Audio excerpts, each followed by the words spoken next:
इस वीडियो में हम देखेंगे कि हम किसी भी वेंडर को ऐड कैसे करते हैं, वेंडर को एडिट कैसे करते हैं, और अपने वेंडर की या सप्लायर की लिस्ट देखनी हो वो कैसे देखते हैं, या फिर एक सिंगल वेंडर का लेजर कैसे देखते हैं। तो चलें स्टार्ट करते हैं। सबसे पहले वेंडर ऐड करने से सबसे पहले मैं यहाँ पे ऐड के सेक्शन में आऊँगा और ऐड वेंडर या सप्लायर के सेक्शन में आकर वेंडर ऐड कर दूँगा। मेरा जो वेंडर है वो वहाब ट्रेडर्स के नाम से मैं ऐड कर लेता हूँ।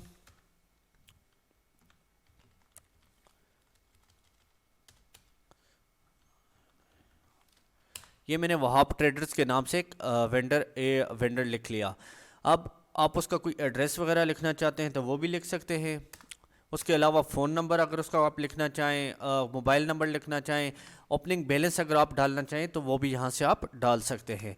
तो वेंडर के लिए यही चीज़ें रिक्वायर्ड हैं जो आपको सामने नज़र आ रही हैं, बैलेंस, फ़ोन नंबर और ये सारी चीज़ें। आप कंट्रोल एस से भी इसे सेव कर सकते हैं, वन टाइम आपने ऐड करना होता है, और इसके अलावा आप डायरेक्टली ऐड वेंडर पे भी क्लिक करके उसे ऐड कर सकते हैं।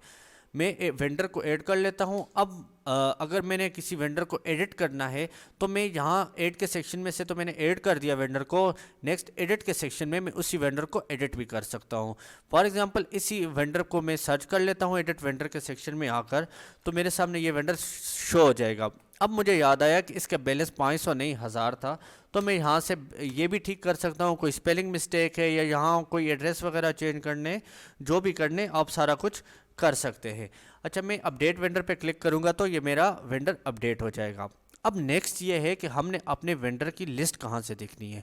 लिस्ट के लिए हमने चले जाना है रिपोर्ट्स में, और यहाँ पे वेंडर डिटेल्स, इसका जो शॉर्टकट है वो है कंट्रोल टी। मैं वेंडर डिटेल पे जैसे क्लिक करता हूँ तो ये देखिए मुझे मेरे सारे वेंडर शो हो जाते हैं जिनको मैंने पैसे अदा करने हैं। तो नीचे ओवरऑल टोटल भी होके आ जाता है कि मैंने इतनी अमाउंट अदा करनी है। अब ऐसे है कि मैं पहले तो इसी वेंडर को सर्च कर लेता हूँ जो मैंने अभी ऐड किया है। ये देखें, इसको मैंने 1000 रुपया देने हैं। अब मैं इस वेंडर का मैं लेजर सर्च नहीं करता क्योंकि ये तो मैंने अभी ऐड किया। मैं किसी और वेंडर का लेजर सर्च कर लेता हूँ ताकि आपको ट्रांजैक्शन हिस्ट्री और जो उसके साथ मेरी कंप्लीट एक सॉफ्टवेयर में हिस्ट्री है उसकी वो निकल जाए। तो मैं यहाँ से वसीम ट्रेडर्स को सर्च कर लेता हूँ। लेजर्स के लिए मैं चला जाऊंगा रिपोर्ट्स में, और यहाँ पे चला जाऊंगा लेजर्स के सेक्शन में। लेजर्स के सेक्शन में चला जाऊंगा वेंडर लेजर, इसके शॉर्टकट है कंट्रोल के।